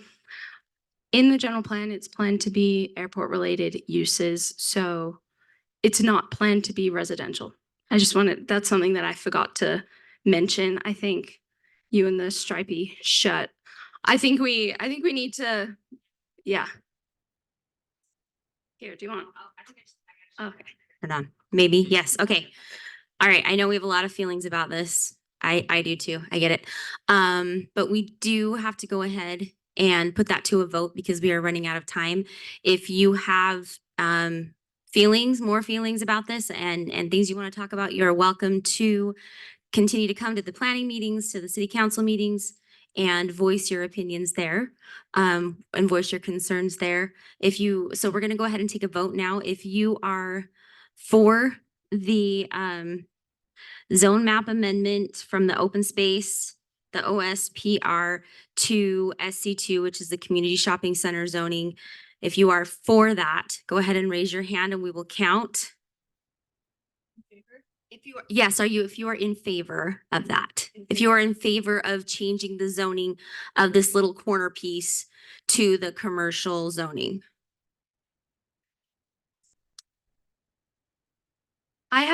I'll just say I brought all my business cards so that I can give you one. Give me a call. We can set up a meeting. Maybe not tomorrow. I got a lot of meetings tomorrow, but next week before June 4th, right? Yeah. Make it clear. Okay, so we're voting only to change the amendment of this little, it's not there anymore. That little triangle corner piece right now is zoned. This is what I'm saying. Yes, we're getting feedback. I just want you to tell me. Yes, so yes, we're not deciding this. This is just our community, our district saying, yes, we're in favor of this, or these are the people in favor of this, the amount of people, these are the people that are not in favor of changing the zoning. So we're not actually changing anything. We're just giving the city council feedback. Thank you. Sorry, thank you for helping me kind of make that. Yes, just so we're clear. So we're not changing anything. Yes, Rachel. Okay. Okay, so do we want to go ahead and take a vote again since we're people misunderstanding? Okay, so we're good. If no one feels misunderstood, did you want to add your vote or did you just have a question?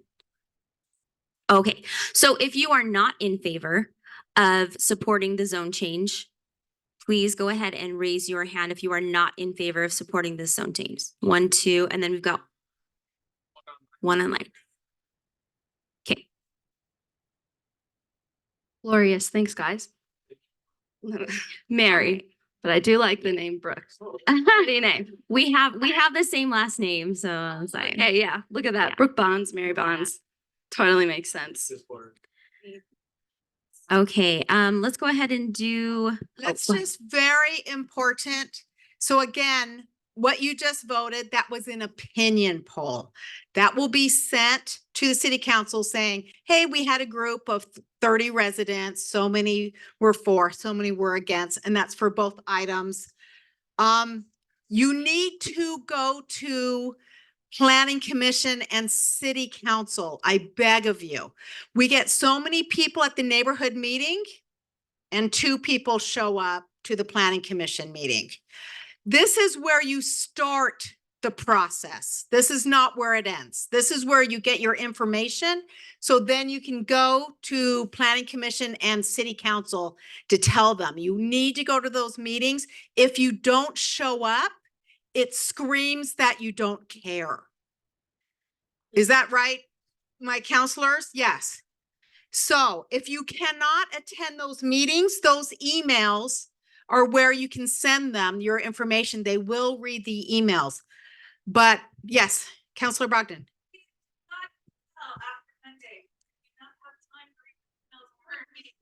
Right. Do not send emails while they're in the city council meeting. Don't send them the night before. Try to send them as soon as possible. All of your great comments, they need to hear that and you need to show up. No one is showing up and your voice is not being heard. This little meeting we had will be condensed into one sentence. So we need you coming, and that's why we need your voices on the microphone so we can have them watch the meetings. Thank you so much. Okay, looks like we've got Aaron McCulley, who is the Provo River Delta Project, and he's going to come talk to us about that and answer questions that we have. Thank you. Yeah. Hello, can you hear me? All right, thanks. My name's Eric. Actually, my sister's name is Erin, And sorry, that's all the time we have. I'm Eric McCulley. I'm the project coordinator for the Provo River Delta Restoration Project. I've got Mike Mills here. We're with the Utah Reclamation Mitigation and Conservation Commission. And we're not going to have much of a presentation. If you can put the website up, there's a lot of information available on our website. And I'm not going to go through all of it tonight because I know we're a little bit limited. We've got a map of the Provo Delta. We've got a map of the trails and what we're working on. And then we have a lot of information about Utah Lake. And can you just scroll down a little bit? So check out our website if you haven't checked it out. There's tons of good information on here. We have events out there. And, we got a map of when Utah Lake was up last time.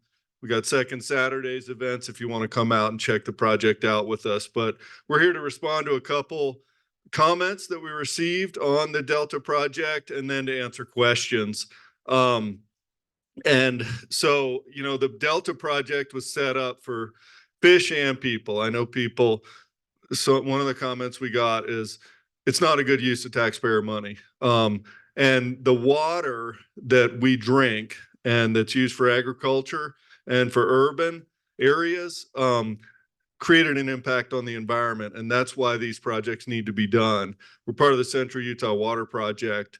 And that's, if you don't want to drink water, then we don't have to do these type of projects. But if you do, then this is kind of part of it. We understand that we made a little bit of a mess out there. We're working on cleaning it up, cleaning up the river, improving the water quality. We've got some aeration systems going in on the river. We're upgrading that right now, and we're cleaning up the river.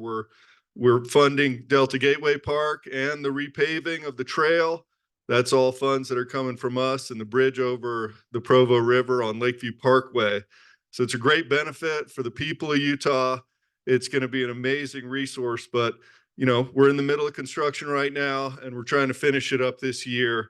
And so that's kind of what we're working with. We know there's also some bugs out there. When Utah Lake is up and it rains a lot, there are mosquitoes. We're working with Utah County on monitoring. We actually pay for them to do some monitoring, and then they are in charge of control of vectors and pests and things like that. But bugs are a natural part of the process. And when Utah Lake is up, there's a lot of places for bugs to grow. We actually didn't find any in the Delta because of the small fish that are out there swimming around in all the ponds. Basically we want to create a situation out there that creates a really incredible place for people to be. We're sorry it's taken so long. It's been 4 years of construction, but we are trying to finish up this year. And we'd like to encourage you to come out and visit with us. The next time is going to be June 8th, and then every second Saturday through this year. And then it's going to be open, and we won't do any more second Saturdays. All of the properties that we have will eventually be given to the state of Utah to manage into perpetuity. So we're here to provide benefits to the citizens of Utah and to the citizens of Provo. And it's going to be an amazing place. And so that's, a lot of information here on the website. And Mike, did you want to say anything or? Speaking the microphone. Just to add, we do update the website frequently. We try to update it every 4 to 6 weeks. ProvoRiverDelta.us.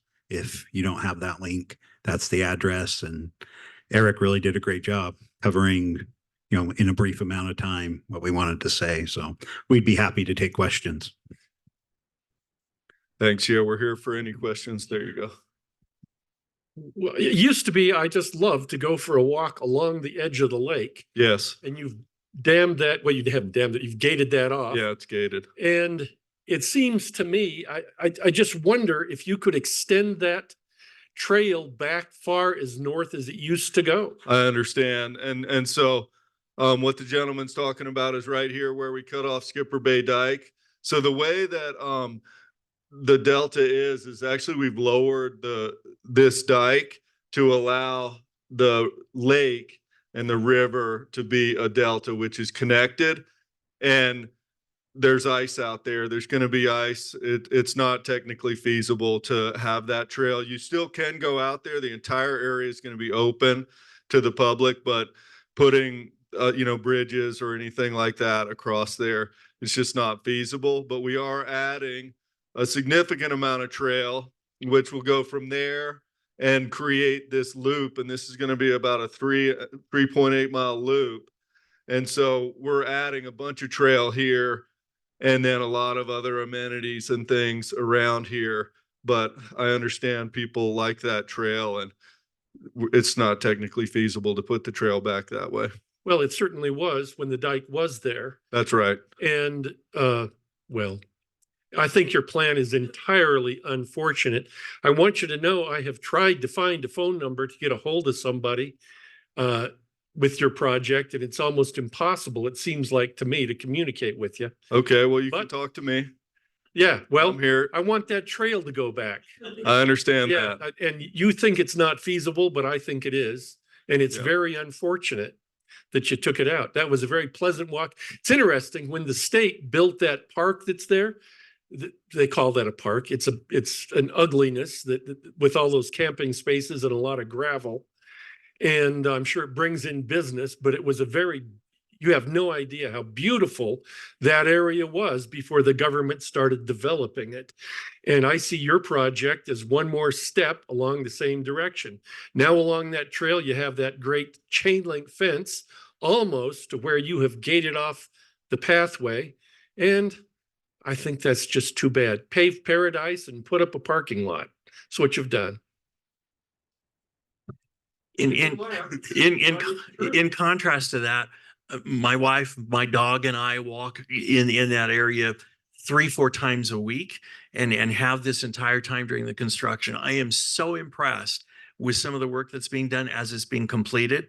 The beautiful way that you have landscaped along the new channel of the river compared to, places in the old river where they came in and dumped a bunch of old concrete to stabilize bases, and you've got it so much more beautiful. There's that butterfly area now with the rail fencing. There's so many places like that that are just beautiful and peaceful and wonderful. And I'm thrilled about what you're doing, quite frankly. I'll just love it. I'm excited for that new trail. Is the observation tower still a part of this?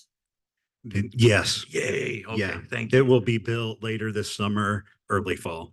It's a much nicer guy.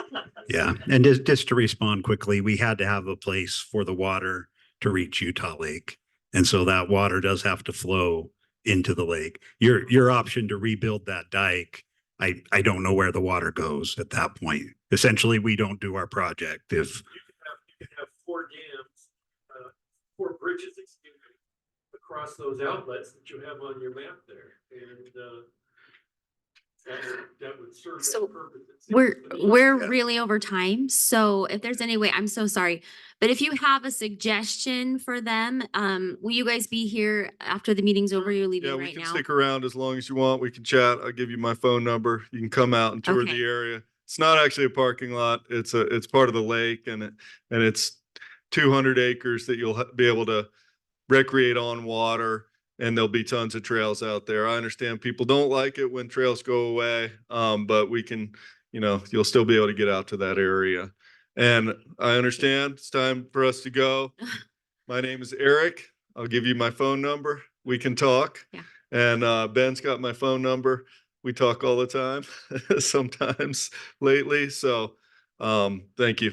Yeah, thank you. Did you guys have anything else you wanted to add before we? No, Okay, you're good. just check out our website and sign up for our email list and come out for second Saturdays. And we'll also be out at Utah Lake Festival Okay. on June 8th. And I think I saw a hand pop up right before. Did you guys have a quick question or? So quick, I know that you installed like the 20 buddlers along the existing Right. existing river, and Yeah. just wondering like how long you expect it to where that water kind of clears up, like what the timeline is for that, so to get rid of like the algae and things. Yeah, so there's been a lot of nutrient pollution in the past that's gone down into there, and we don't know how long. We have the tool of the diffusers as long as we need it. it may be needed forever because there's tons of nutrients still in the water that comes down. But the tool's there, and we're actually putting 16 more in. We'll have 36 of those, and among other things. So But it's actually for dissolved oxygen. And it's not directly related to the cyanobacteria. Yeah. Thank you. Thank you.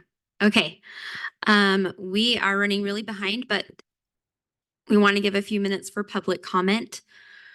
So if you have a public comment that you would like to make that you haven't made yet, go ahead and raise your hand. Oh yeah, Terry. Yeah. Okay, for those of you who don't know me, my name's Terry McCabe. I'm from the school board. I thought I'd give you a little update about some of the things the school board has approved lately. I put it on my phone so I wouldn't forget all of them. Okay, let me get this out.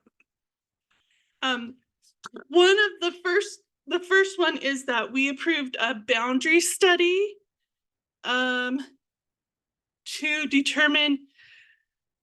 Actually, it's on Heather Lane, which that's in the Franklin South neighborhood.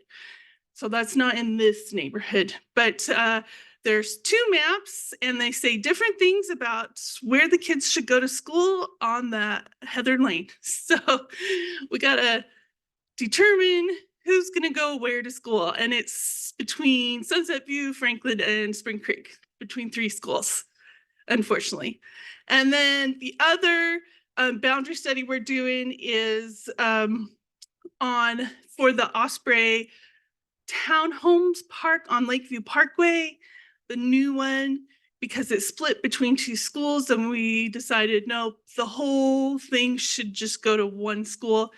We haven't decided where they should go, but by state law, we are required to have a public hearing so people can come and give their opinion, especially those who live in those areas. So if you know someone who lives in Osprey Park, the public hearing is going to be at Sunset View Elementary School, but I don't know the date yet. And the public hearing for a Heather Lane boundary study is going to be at the Franklin South Community Center, and I don't have the date for that yet. When it does, the school district will post it and make it widely known. And we are also having our last facilities and finance meeting at Provo High School tomorrow night at 6 o'clock. Come, because we're going to discuss Dixon and Timpview and a whole bunch of other stuff. And we just decided we're going to do a cell phone policy, but we're going to need input. So if you have kids, K through 12, yeah, we want input from that. Yeah. Is the information going to be online somewhere if you can't attend the meetings? Yes, it is. Okay. Yes. And then I'll share it in the neighborhood groups too.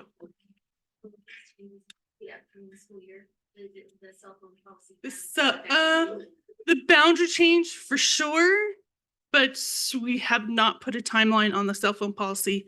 We're also doing a third boundary study, but that's going to be a whole district wide. We anticipate that being at least a year minimum. And we're going to study everything, not just geographic. We're going to study the DLI program and the CAS program and everything, because it has been a very long time since anybody's even studied the boundaries of the high schools and the middle schools and the elementary schools. So we're going to do it. Maybe things will change. Maybe nothing will change. But we at least want to study it to see what should happen. Because there's been a lot of growth out in the west side. You guys know that. Any have questions for me? Yeah.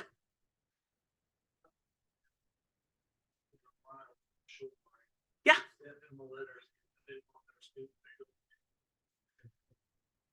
Oh, they're probably in the Franklin South neighborhood. Currently, they are bused up to Centennial. Yes. That is why we are doing the boundary study. There's some crazy, wacky boundaries, and that's one of the reasons why. And they can choose, if they live less than a mile from shoreline, they can choice into shoreline if they just want to walk to school. They don't have to go to Centennial if they don't want to. Yeah. I appreciate what you're doing, but I wanted to make a public comment about the planning stuff. I actually really like what you do, Terry, for the school district. I think the biggest thing, if you want more attendance at these meetings, also I agree with a lot about what Mr. Taylor said, by the way, just wanted to say. But if you want more attendance and participation, I think it would be helpful if you, in your agenda, wrote that you are going to have a vote, even though it's not a finalized vote. Then I think people might feel like their voice will be heard a little bit more. It's just an opinion poll. We don't I know. actually, it isn't actually. I know, but you're presenting it to the city council and you have this meeting for a reason. So it sounds like you're diminishing the importance of this meeting if you say it's just an opinion poll. I mean, if either the opinion poll matters or it doesn't. So if the opinion poll matters to the city council in making a decision and you were going to present it, then it would be helpful if you want more participation and a more balanced representation of what people actually think. If you mention that you are going to do an opinion poll, that you are going to count votes for and against, I just think that would be more informative and more open, transparent. And if they do that at the city council meeting, they should probably say that too. Announce that too. We are going to have a vote on this or something. I mean, I don't know if it's just people listening to people complain at the city council or if they actually have a vote. The city council decides, but it's so important that you go. Right. This meeting is for you to get information, so then you can go to planning commission and city council and let them know if they decide. Right. And I decide. We're just purely here to give you information. Right. And if it's overwhelmingly like everyone is against a project, then they're like, oh, okay, everyone hates this project. But when it's something where you're 50-50, right. You're like, oh, okay, I'm going to pay attention to comments. This is where I think that you would have a more balanced representation. I mean, I used to work in survey methodology. That was what I did for my master's partly. And I just think you're not getting a balanced representation of what people actually think. And you're not inviting people to do the opinion poll. I appreciate what you're doing, but if you really want people's opinions here, and you're going to present those opinions to the city council, then more people, I think, would participate. And if they knew their vote was going to be counted or in the opinion polls or whatever on Zoom, then that would also make a difference in people attending online. Because I came here driving fast because I didn't think my vote was counted on Zoom because it didn't appear to be so at the time. Anyway, that's what I'm saying, just be a little bit more transparent. Yeah, so were the Zoom votes 3? And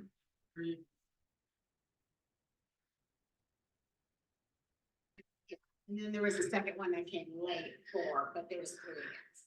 Okay. Oh, no, Yeah. backwards, sorry. 3, 4, 2 against. 3, 4, 2 against, yeah. Anyway, I'm just saying it would be, if you do want people's opinions in the neighborhood, that would be a way to do it. That's it. I appreciate what you're doing. All right, do we have any more public comment? Okay, we'll go ahead and adjourn this meeting then. Thank you for coming. Go vote on Jon. Oh yeah, go vote. Go vote on the